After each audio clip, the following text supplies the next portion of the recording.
Officer বিচার করতে যাচ্ছেন, তখন আপনার প্রকাশ্যে বিচার করতে কি সমস্যা? তখন আপনি বিচার করতে গেলে আপনি বলেন মধ্যযুগীয় স্টাইলে বিচার করা যাবে না, কিন্তু আপনার খুনটা তো মধ্যযুগীয় থেকেও বর্বর ভাবে হচ্ছে। সেইটা আপনি কিভাবে অ্যাকসেপ্ট করতেছেন? আপনি তো একবারও বলতেছেন না যে এই খুনি, তুমি মধ্যযুগীয় সময়ও যেভাবে বর্বর ভাবে হত্যা হয় নাই সেভাবে তুমি কিভাবে হত্যা করতেছো? তাইলে আপনি আমাদের সাধারণ জনগণকে কিভাবে 164 ধারা, 65, 66 ধারা এগুলা দেখাই আপনি বলেন খুনি তো স্বীকার করছে, তাই এটা চার্জশিট হইতে বেশি সময় লাগবে না।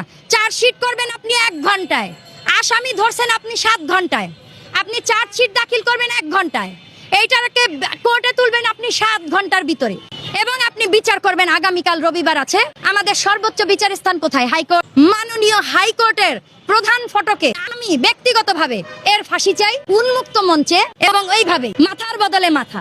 আমাদের সংবিধানে তো গণ অভ্যুত্থানও ছিল না, শেখ হাসিনাকে তাড়ানোও ছিল না, কোন ধারার মধ্যে কিন্তু গণ অভ্যুত্থান পড়ে নাই, কোন ধারার মধ্যে কিন্তু বাংলাদেশ 2.0 লাভ করে নাই।